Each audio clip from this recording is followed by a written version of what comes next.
Oi, eu sou a Gabi Xavier e hoje tô aqui pra falar de Hunter x Hunter, mas não de um personagem específico, ou de um arco, ou do anime como um todo. Na verdade, eu quero falar de uma cena, mas não é qualquer cena. É aquela marcante, inesquecível, que chocou todo mundo. Um momento em que o protagonista chega no seu ápice de poder e isso não foi legal.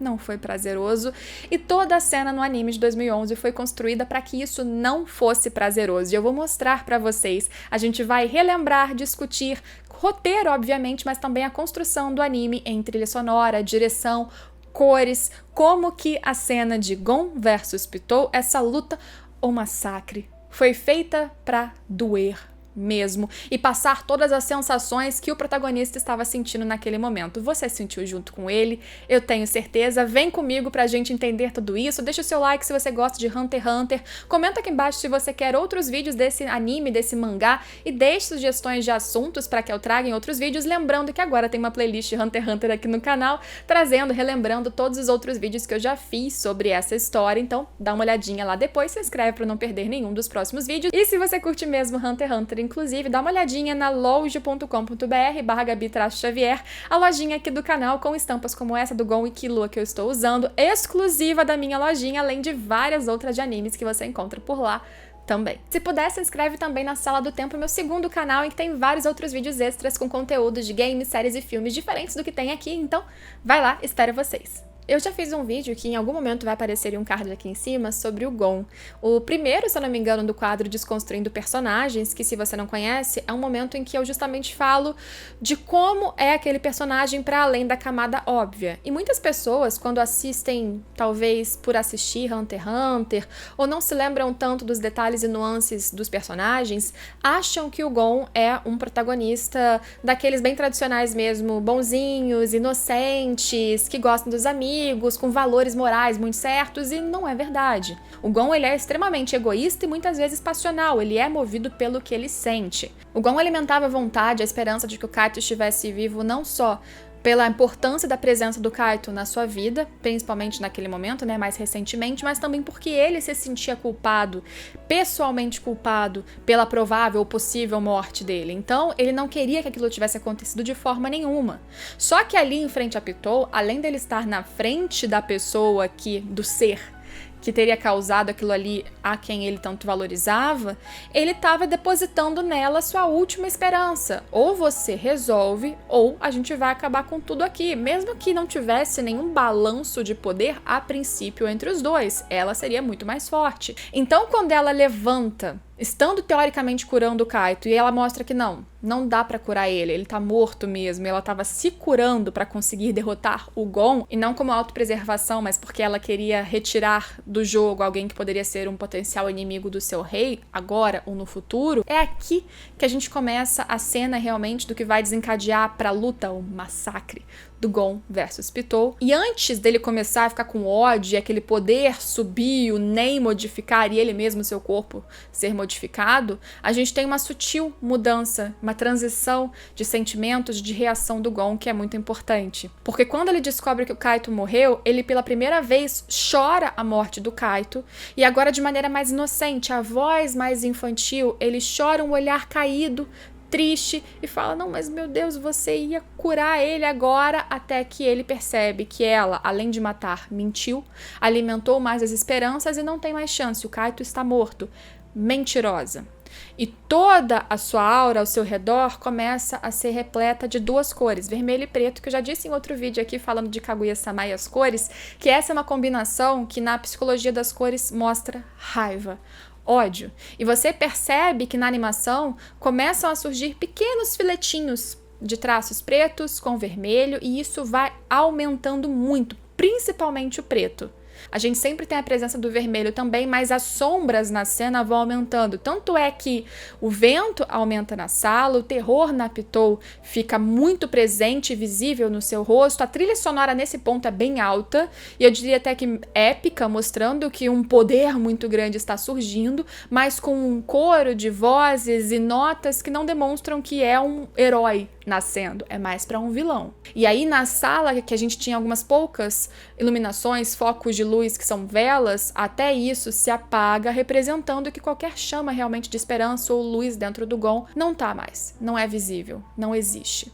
O olhar da Pitou é de medo e o do Gon é de ódio, puro ódio. E é aí que começa a, entre muitas aspas, transformação do Gon, mas antes dele se transformar, ou melhor, do seu corpo adquirir outra forma para ser capaz de aguentar e ser o receptáculo de uma quantidade absurda de Nen, que ele só aceitou abrindo mão da sua própria energia vital. É um mecanismo que a gente pode falar em outro vídeo, mas semelhante, né? Na verdade, o mesmo mecanismo com outras condições do que o Kurapika fez para derrotar a trupe fantasma, mas o Gon abriu mão de muito mais, na verdade, né? Porque ele deu como certa a perda da sua energia vital, condenou a própria vida se não fosse a Nânica, e isso tudo para que ele tivesse poder suficiente absurdo para derrotar a Pitou. Mas quando ele fez isso, antes disso tudo começar, ele falou algo também muito expressivo, que foi: eu não me importo. Eu não sei se ele conscientemente quis fazer isso, eu não acredito que seja algo racional, como foi o Kurapika pensando 1 mais 1 é 2 e criando todo um plano e estratégia que ele pudesse criar condições, restrições que lhe permitissem lutar, não morrendo no caminho disso enquanto ele não tivesse derrotado todos que precisa. Eu acho que o Gon, assim como sempre foi, continuou ali movido pelos seus sentimentos, pelos seus impulsos. Se raiva em outros momentos já trouxe a sua força, já elevou o seu Nen, a sua capacidade de luta muito acima do esperado em diversos momentos na sua história, ali ele foi além disso. Dentro dele, ele deve ter desejado, sim, todo o poder necessário para derrotar Pitou, mesmo que ele morresse depois. Porque, com certeza, ali, ele não estava esperando um depois. Ele não se importava com o depois. Tanto é que, enquanto todos estavam seguindo um plano para derrotar as formigas e chegar até o rei, o Gon tinha o seu próprio objetivo, ele tinha os seus próprios critérios e o que ele desejava fazer, independente da batalha que estava rolando ali. E por isso que, para mim, inconscientemente, ele aceitou, ele virou a chave de todas as condições possíveis de dar o seu corpo, se fosse preciso, para que ele tivesse ali um poder como Killua observa ou supõe mais pra frente, que seria o semelhante ou parecido com o que ele teria com anos, talvez décadas de treinamento incessante, sem parar. Algo de um nível tão assustador que muitas pessoas atribuem como o poder, pelo menos até hoje, o mais forte que a gente viu em Hunter x Hunter. Mas ele só teria aquilo num breve período de tempo, apenas o suficiente para derrotar a Pitou. É um olhar vazio. O Gon parece que não está nem presente mais naquilo ali, ele vai num modo automático. Vendo como o Gon estava, a Pitou fica chocada, inclusive compara o nível de poder do Gon ao nível de poder do rei dela, do Meruem. E ela tem o intuito de se preparar, de atacar, mas ela sequer consegue chegar perto do Gon, que não quer lutar lá dentro, vai lá para fora. E agora o Gon já aparece com justamente uma aura laranja, que lembra justamente o seu próprio poder, o seu próprio uso do Nen, e ele já tá com uma cara inexpressiva. Ele não tem mais o olhar de ódio. Ele parece realmente que tem apenas mais uma função, que é destruir a Pitou, e ele vai fazer isso de forma seca, quase automática, e não adianta qualquer coisa, qualquer investida que a Pitou faça.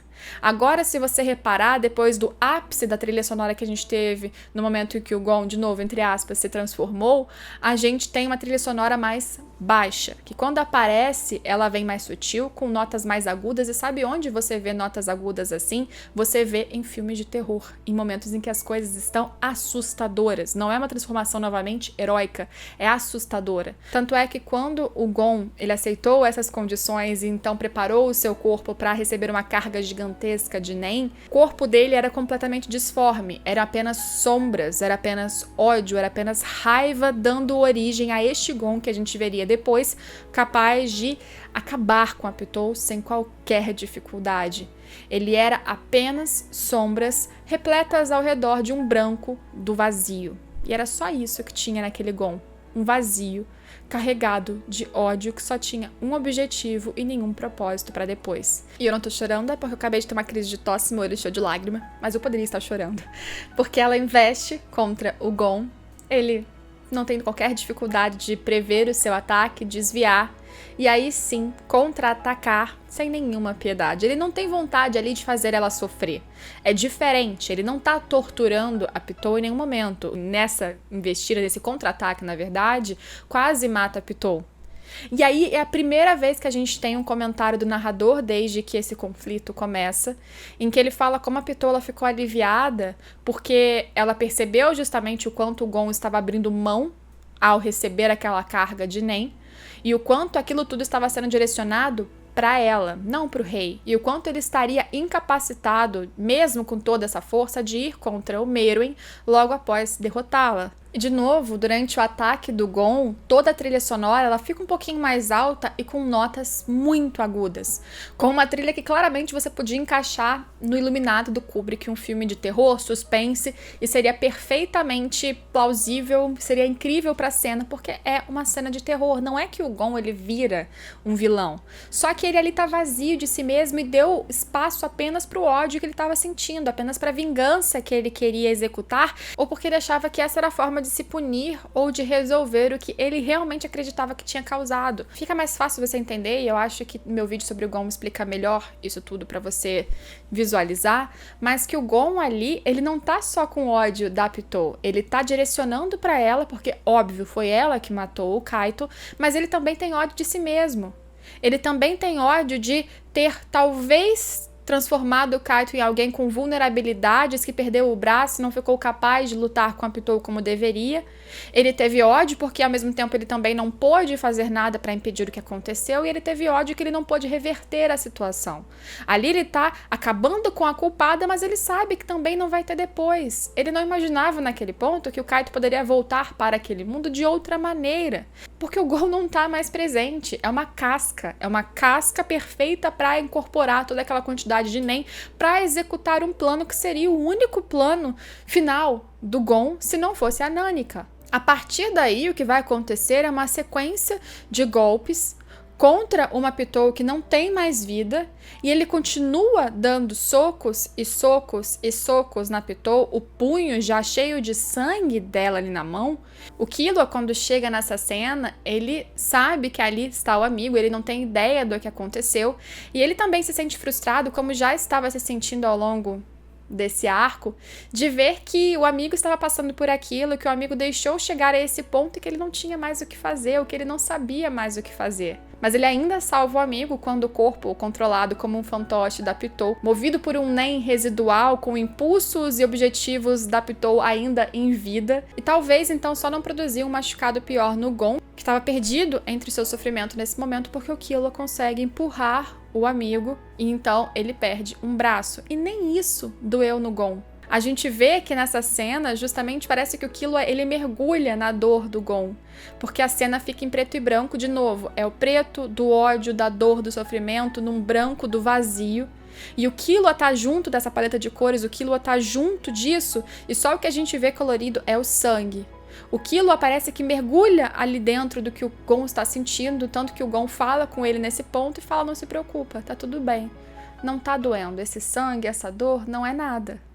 Porque a dor de verdade é o que tá aqui dentro dele. Então tanto faz aquele braço, na verdade ele mereceu isso, porque ele causou essa mesma situação de perder um braço pro Kaito. E de novo, talvez, quem sabe, ele fique se questionando se isso não ocasionou a morte do Kaito por culpa dele. E o momento de crueldade contra esse corpo sem vida da Pitou não acaba aí, porque o Gon continua usando todo esse Nen e toda essa capacidade que tá acabando com o seu corpo, de verdade. E ele golpeia a Pitou usando o braço dele, que tá cortado.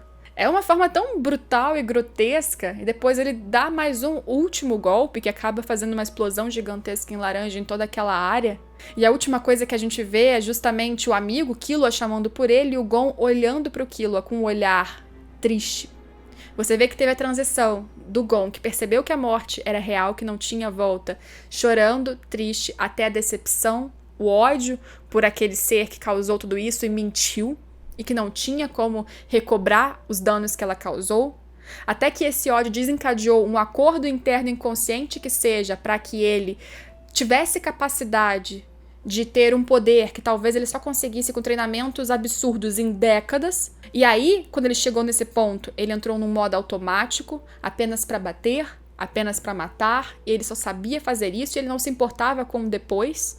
Até que ele foi de novo atacado por este pelo resquício desse ser, a chegada do amigo o salvou talvez de algo pior enquanto ele estava perdido nos seus pensamentos, não que ele não tivesse capacidade de bloquear qualquer ataque, ele tinha. E então ele termina isso tudo, ele acaba com isso tudo, com essa inimiga inclusive, dando um último golpe que com certeza dilacerou o seu corpo. E logo antes desse instante, desse último golpe, ele olha pro amigo sofrendo, mostrando que ele não tá feliz, que nada disso trouxe glória, nada disso trouxe felicidade, nada disso completou ou preencheu o vazio que ficou no seu coração por causa de toda essa situação. A cena é inesquecível e, como eu disse, extremamente dolorida, e tudo colabora para isso. O único momento em que a gente tem uma trilha mais melódica, não de terror, não de suspense, não de tensão, é quando, com a chegada do Killua, justamente perto do momento em que o Gon finalmente chora de novo e mostra o quanto ele está sofrendo, independente daquela cara aparentemente sem expressão dele, né, enquanto ele executava toda a vingança, é quando vem a música instrumental e mais lenta de Hiyori e Tai, justamente o encerramento dessa parte do anime. É muito triste, é muito difícil, mas é maravilhosa. É uma cena incrível, uma das melhores cenas, com certeza, dos animes, mas um momento de virada na vida do Gon, que a gente até hoje vê as consequências, né? A gente não sabe se ele vai conseguir voltar a usar o Nen, isso é outra discussão. Aparentemente, teoricamente, com o pedido do Killua pra Nanika, o seu corpo voltou ao normal. Não sabemos o que é normal, mas dá a entender também pela fala do Jin pro Gon que ele tem possibilidade de voltar a usar o Nen, reaprender tudo, com um choque para abrir todos os poros de uma vez, ou do começo, do zero, se ele quisesse, mas até agora a gente não sabe se isso vai acontecer. Fica o mistério de uma das cenas mais importantes que modificou o destino do protagonista de Hunter x Hunter e marcou a vida de todo mundo que assistiu. Espero que vocês tenham gostado, deixem mais sugestões de vídeos como esse aqui embaixo, se inscreve se não for inscrito e a gente se vê em todos os próximos vídeos. Não se esquece que aqui embaixo tem link para você conferir a estampa como eu estou usando e várias outras também. Tchau, tchau!